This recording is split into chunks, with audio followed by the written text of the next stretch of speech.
اپنی قوم کو بزدل نہ بننے دینا. یہ میز نہیں حسین کی قبر ہے.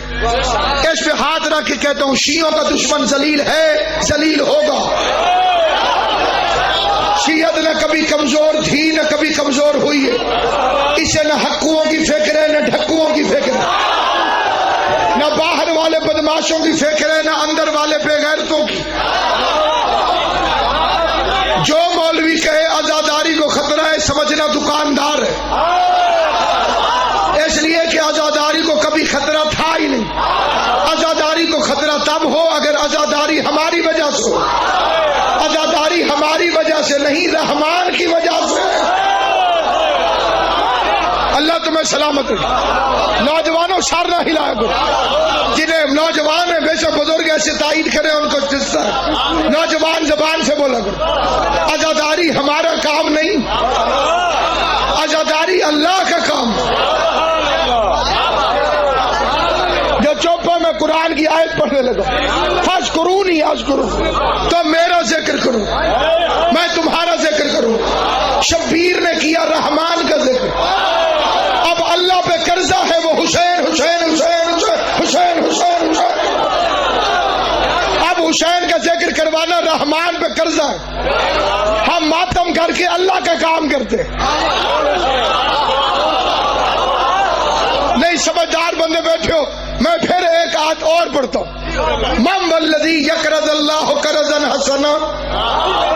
کوئی حافظ قرآن بیٹھا ہو, کوئی ناظرہ پڑھا ہو, میز پر قرآن لے. اللہ فرما رہے کون ہے جو اللہ کو قرض دے. کائنات میں ایسا امیر ڈھونڈ کے دکھاؤ جیسے خدا قرضے مانگ رہا ہے. کئی مولویوں نے بے وقوفی کر کے لکھا جس نے نماز پڑھی اس نے اللہ کو مقروض کیا. اللہ دوسری جگہ قرآن میں فرماتے اقیموا الصلاۃ واقرضوا اللہ قرضا حسنا. نماز بھی پڑھ اور اللہ کو قرض حسنا بھی دے. یہ نماز قرضہ نہیں اللہ. جو بندے بالکل چوپ ہیں انہیں پھر سمجھاتا ہوں. بجلی کا بل بھرنے سے باپڈا کی طرف سے شکریہ کا خط نہیں آتا. ایک گواہی تو دوسرے خیال صحیح ہے. بل جو ہے وہ تو ڈیو ہے. لال خان صاحب ناظم ممبر ہے اور باپڈا میں انسپیکٹر بھی ہے. اس لیے قبلہ میری تصدیق کریں.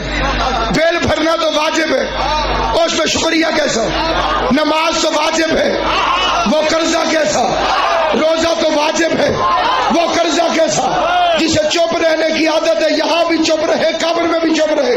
مجھے حسین کی ماں کی قسم جعفر الصادق نے فرمایا جس نے حسین کی عزاداری پر ایک درہم بھی خرچ کیا اللہ اس کا مقروض ہو گیا. اسی لیے تو ہمیں جنت کی فکر کوئی نہیں. جو جنت کا مالک ہے وہ ہمارا قرضدار ہے. غور ہے یا نہیں. آپ کسی کے دل میں کوئی شک آئے اسے اس کی قسم جسے مانتا ہے شرم نہ کرے, ابھی کھڑا ہو کے سوال کرے. خود شرم آتی ہے ساتھ والے سے کہے. ساتھ والوں کو نہیں کہہ سکتا چٹ لکھ کے بھیجے. سوال کرنا حق ہے, دل میں علی سے بغض رکھنا حرام زدگی. امام زمانہ تم سے راضی.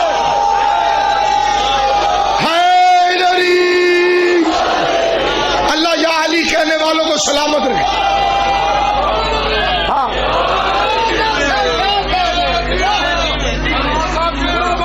میں خوش ہو گیا. بھی سوال ہے, یہ اعلان ہے, توجہ چاہتا ہوں. آل محمد کی عزت کی قسم کھا کے کہتا ہوں, سید کونین کی پاک چادر کی قسم کھا کے کہتا ہوں, جس نے عزاداری کی رحمان اس کا مقروض ہو گیا.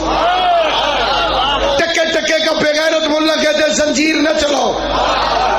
یہ تیری خواہش نہیں, یہ شیطان کی خواہش ہے. میں نے قرآن میں پڑھا ہے کہ جب ابراہیم اپنے بیٹے کو ذبح کرنے کے لیے لے جا رہا تھا تو راستے میں شیطان نے 3 دفعہ روکنے کی کوشش کی، حالانکہ نہ کھری ابراہیم کی، چھری ابراہیم کی تھی، خون اسماعیل کا تھا، چھری ابراہیم کی تھی، خون اسماعیل کا تھا، تکلیف شیطان کو تھی، نہ چھری شیطان کی تھی، نہ خون شیطان کا تھا، نہ زخم شیطان کو آنا تھا، لیکن اسے تکلیف تھی کہ قربانی نہ ہو۔ مجھے پتا چل گیا چھری کسی کی ہوتی ہے، خون کسی کا نکلتا ہے، تکلیف شیطان کو ہوتی ہے۔ بدبخت ملا کہتے ہیں زنجیر نہ چلاؤ، کہلواتا بھی شیعہ ہے۔ شیعہ کہلواتا ہے تو زیارت تو پڑھتا ہوگا، زیارت میں تو کہتے یا لیتنی کننا معکم، یا لیتنی کنتو معکم، یا لیتنی کنتو معکم، کاش اے حسین میں تیرے ساتھ ہوتا۔ کہتے ہو گے نہیں؟ فَنَفُوزَ مَعَكُمْ فَوْزًا عَظِيمًا، میں عظیم درجے میں فائز ہوتا۔ ہر شیعہ یہ زیارت پڑھتا ہے، جس کا یہ عقیدہ نہیں وہ شیعہ نہیں۔ کاش میں کربلا میں ہوتا، اس مولوی سے پوچھو تو ہوتا تو کیا کرتا؟ نماز پڑھ کے واپس آ جاتا۔ میں اگر یہ ملا کربلا میں ہوتا جو شیعہ کہتا ہے، شیعہ سے یہ نماز پڑھ کے واپس آ جاتا، نہیں بھائی اشرف حسین پر قربان ہو تو۔ اسی لیے تو کہتے ہیں زیارت پر زنجیر چلاؤ، زیارت دعویٰ ہے، زنجیر دلیل